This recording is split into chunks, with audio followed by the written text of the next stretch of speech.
ঝিনাইদহ ২৫০ শয্যা বিশিষ্ট সদর হাসপাতালের শৃঙ্খলা ফেরাতে ব্যস্ত সময় পার করেছে শিক্ষার্থীরা। গত ৩ দিন ধরে তারা বিভিন্ন ধরনের সেবা, যেমন টিকিট কাউন্টার থেকে টিকিট সংগ্রহ, হাসপাতালের খাবারের মান, পরিষ্কার পরিচ্ছন্নতা সহ বিভিন্ন সেবামূলক কর্মকাণ্ডে নিজেদেরকে টিম আকারে ব্যস্ত রেখেছে। এ সময় রোগী ও স্বজনদের সাথে কথা বললে তারা এ ধরনের কর্মকাণ্ডের ভূয়সী প্রশংসা করেন।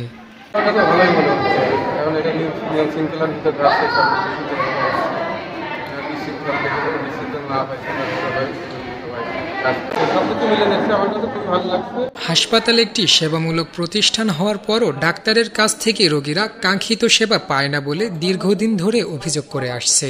এখন তারা শতভাগ সেবা পাবে বলে আশাবাদ ব্যক্ত করেন। শুভ, সাদিক, আনিশা জানান, আমরা আস্তে আস্তে বিভিন্ন কর্মকাণ্ড করছি। বেশিরভাগ জায়গাতেই আমরা সমস্যা খুঁজে পেয়েছি। হাসপাতালের তত্ত্বাবধায়কের সঙ্গে আমরা মিটিং করেছি। আজকে আমাদের ৫ম দিনের কর্মসূচি। আর এখানে আমরা যে কাজগুলো করতেছি সেটা হচ্ছে প্রথম ২ দিন আমরা হলো পরিষ্কার পরিচ্ছন্নতা বিষয়টা দেখছিলাম। তো এটা যতদিন আমরা পারছি চেষ্টা করছি, আমরা পৌরসভাকে রিপোর্ট করছি। কাউন্টার, এরপরে হচ্ছে ফার্মেসি, আউটডোর, এখানে অনেক বিশৃঙ্খলা ছিল।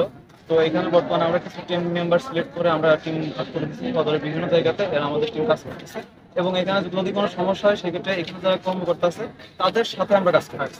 তারা জানান, হাসপাতাল পরিষ্কার পরিচ্ছন্ন রাখা থেকে শুরু করে ফ্যান, লাইট জ্বলছে কিনা, রোগীরা সঠিক সেবা পাচ্ছে কিনা, এমনকি খাবারের মান, সেই সাথে হাসপাতালের যানবাহন রাখার শৃঙ্খলা ফেরানো সবই একে একে দেখা হচ্ছে। অনেক দূর থেকে মানুষ আসে অসহায় হয়ে, অনেকে খাবার হয়তো নিয়ে আসে না। সেখানে খাবারের মান যদি একটু ভালো হইতো তাহলে মানুষ এটা খেতে পারতো। পাশাপাশি প্রত্যেকটা ওয়ার্ডে গেছি, কোথায় ফ্যান নষ্ট, কোথায় লাইট নষ্ট, এগুলো ঠিক করেছি।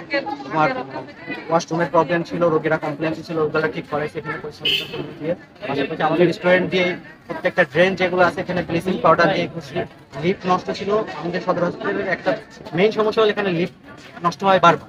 তো এটা ইঞ্জিনিয়ারের কল করে তাদের নিয়ে এসে আমরা স্টুডেন্ট যে টিম আছে আমাদের সহায়তায় তারা কাজ করছে, লিফট ঠিক করে দিয়েছে। আশা করি আগামী কয়েকদিনের মধ্যে ২৫০ শয্যা বিশিষ্ট ঝিনাইদহ সদর হাসপাতালের সেবা কার্যক্রম স্বাভাবিক হবে।